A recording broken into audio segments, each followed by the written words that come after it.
अस्सलामुअलैकुम एवरीवन।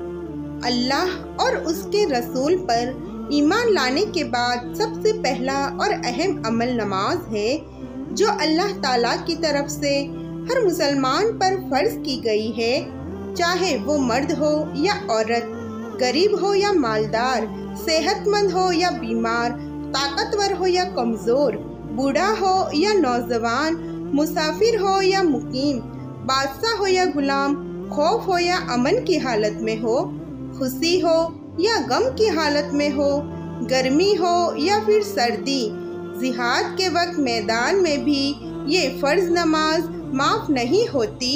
हमारे नबी सल्लल्लाहु अलैहि वसल्लम ने जंग की हालत में भी नमाज नहीं छोड़ी थी, क्योंकि आप बहुत अच्छी तरह जानते थे कि अगर अल्लाह ने नमाज को इतनी सख्ती से फ़र्ज़ किया है तो इसके फ़ायदे भी बहुत खूब है। और बहुत जगह हदीस में आपने बयान भी फरमाया है कि दीन और दुनिया में नमाज के फ़ायदे हैं।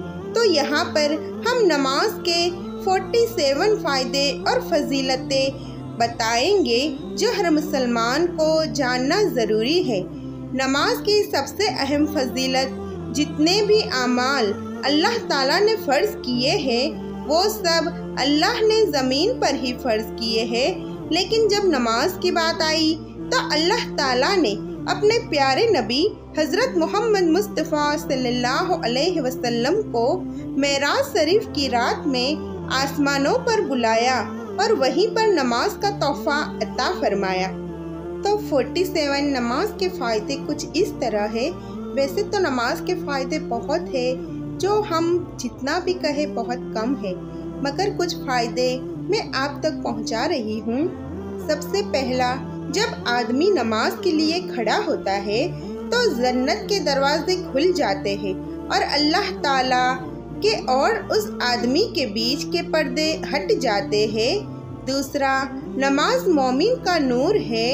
तीसरा, नमाज अफजल जिहाद है। चौथा, नमाज जन्नत की कुंजी है। पांचवा, नमाज दीन का सुतून है। छठा, नमाज का दर्जा दीन में ऐसा है जैसे सर का दर्जा बदन में है। सातवां, ज़मीन के जिस हिस्से पर नमाज के ज़रिए अल्लाह को याद किया जाता है वो हिस्सा ज़मीन के दूसरे टुकड़ों पर फख्र करता है। आठवां, मुसलमान जब तक पांचों नमाजों को फिक्र के साथ अदा करता है और जब वो नमाजों में कोताही करने लगता है तो शैतान को उस पर दिलेर हो जाता है। नौवां, सबसे अफजल अमल अव्वल वक्त में नमाज पढ़ना है। 10, नमाज शैतान का मुंह काला कर देती है। 11वां, जब आदमी नमाज के लिए खड़ा होता है तो अल्लाह की रहमत उसकी तरफ मुतवज्जो हो जाती है। 12वां, जो शख्स 2 रकात नमाज पढ़कर अल्लाह ताला से दुआ मांगता है तो अल्लाह ताला उसकी दुआ कबूल फरमाता है। 13वां, जो शख्स तन्हाई में 2 रकात नमाज पढ़े, जिसको अल्लाह और उसके फरिश्तों के सिवा कोई ना देखे, उसको जहन्नम की आग से आज़ाद होने का परवाना मिल जाता है। 14वां, जो 5 नमाजों का एहतमाम करता है और रुकू सजदे वुज़ू वगैरह को खूब अच्छी तरह से पूरा करता है तो जन्नत उसके लिए वाजिब हो जाती है और उसके लिए दोज़ख हराम हो जाती है। 15वां, जो शख्स सुबह को नमाज के लिए जाता है तो उसके हाथ में ईमान का झंडा होता है और जो बाजार को जाता है तो उसके हाथ में शैतान का झंडा होता है। 16वां, जब कोई आफत आसमान से उतरती है तो मस्जिद को आबाद करने वालों से हटा ली जाती है। 17वां, अल्लाह ने सजदे की जगह को आग पर हराम कर दिया है। 18वां, अल्लाह ताला को आदमी की सारी हालतों में सबसे ज़्यादा पसंद ये है कि उसको सजदे में पड़ा हुआ देखे। 19वां, अल्लाह ताला को आदमी के साथ सबसे ज़्यादा कुर्बत सजदे की हालत में होती है। 20, नमाजी शहंशाह का दरवाज़ा खटखटाता है और फ़ायदा है कि जो दरवाज़ा खटखटाता ही रहे वह खुलता ही है। 21 नमाज दिल का नूर है, जो अपने दिल को नूरानी बनाना चाहे नमाज के जरिए बना ले।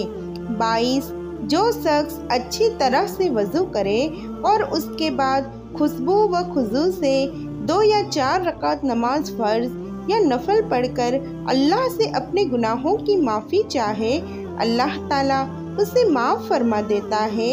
नंबर 23 जब आदमी नमाज में दाखिल होता है तो अल्लाह ताला उसकी तरफ पूरी तरह से तवज्जो फरमाता है, और जब वो नमाज से हट जाता है तो वो भी तवज्जो हटा लेता है। नंबर 24 अल्लाह ताला ने कोई चीज़ ईमान और नमाज से अफजल फ़र्ज नहीं की, और अगर उससे अफजल किसी और चीज़ को फ़र्ज करता तो फरिश्तों को उसका हुक्म देता। फरिश्ते दिन रात कोई रुकू में है और कोई सजदे में होता। नंबर 25 कुफ्र और ईमान के दरमियान नमाज ही रुकावट है। नंबर 26 इस्लाम की अलामत नमाज में है। जो शख्स दिल को फारिग करके वक्त और मुस्तहब चीज़ों की रियायत रखकर नमाज पढ़े वो मोमिन है।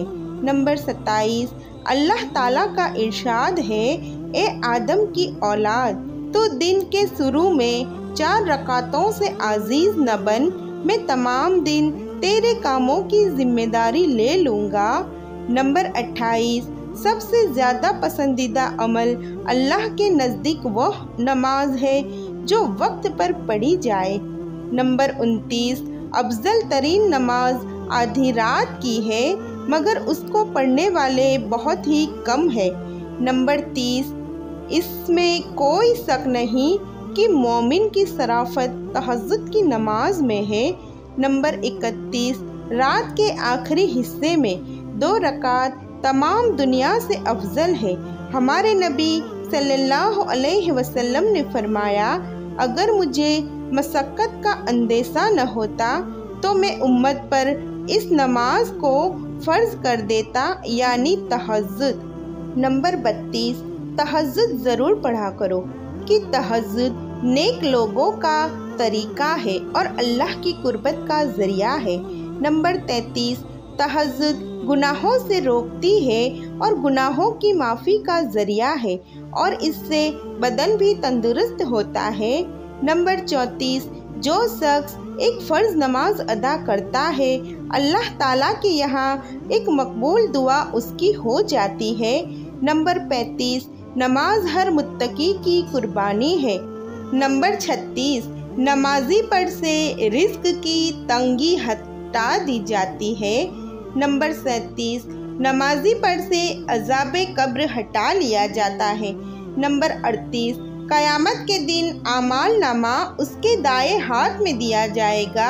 नंबर 39 पुल सिरात से बिजली की तरह गुजर जाएगा। नंबर 40 हिसाब से महफूज रहेगा। नंबर 41 जो आदमी असर अदा करता है उसको अल्लाह ताला अच्छी सेहत अता फरमाता है। जिसने असल नमाज छोड़ दी उसका सब कुछ लुट गया और बर्बाद हो गया। नंबर 42 एक रिवायत है कि रसूलुल्लाह सल्लल्लाहु अलैहि वसल्लम ने इरशाद फरमाया कि जिस आदमी ने 2 ठंडी नमाजें पढ़ी, यानी फजर और असर की नमाज, तो फरमाया कि वह आदमी जन्नत में दाखिल होगा। नंबर 43 गंदे जिन्नात, हवाई असरात और शैतानों से हिफाजत। बुखारी शरीफ की रवायत है जिसमें आका का फरमान है, लोगों जब सूरज गुरूब होता है, डूबता है, तो उस वक्त शैतान और तमाम शैतानी चीज़ें बाहर निकल आती है।